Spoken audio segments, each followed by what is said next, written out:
We live in a blame society, a litigious, finger-pointing society, where we've been taught by the infiltration of the nanny state and so on that other people are usually to blame, and we should point fingers and not accept the responsibility ourselves.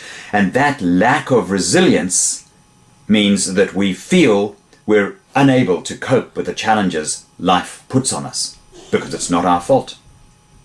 I want to read from my book Purposeful, a section that overviews my thinking about this and then goes on to suggest what I believe we should do as individuals to help overcome the problem. If we believe we're not responsible for ourselves, that we can't cope with the ups and downs that are part of a normal life, that others control what our lives are really about, how can we feel good about ourselves? How can we feel that our lives matter?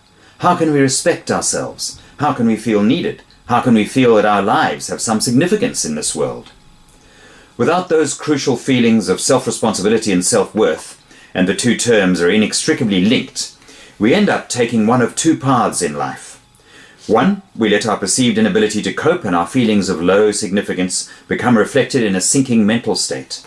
Then depression becomes rife, other mental illnesses skyrocket, and suicide rates climb. Or we seek fulfillment in inappropriate ways. Then sociopathic tendencies become more common, crime rates rise, and young people turn to extremism. Anything to try to fulfill that basic human need for meaning and purpose.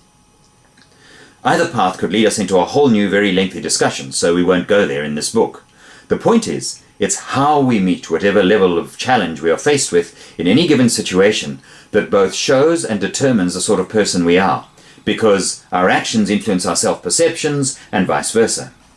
So if we know what sort of person we are or want to be before the challenge arises, we have a far better chance of rising to meet the challenge.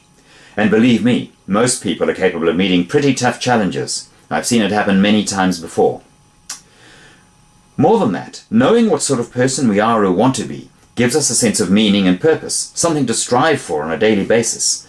It's a way of keeping ourselves on track, being in control, rather than just allowing life and other people to control us. Knowing what sort of person we are or want to be at the core is what gives our life a broad sense of direction.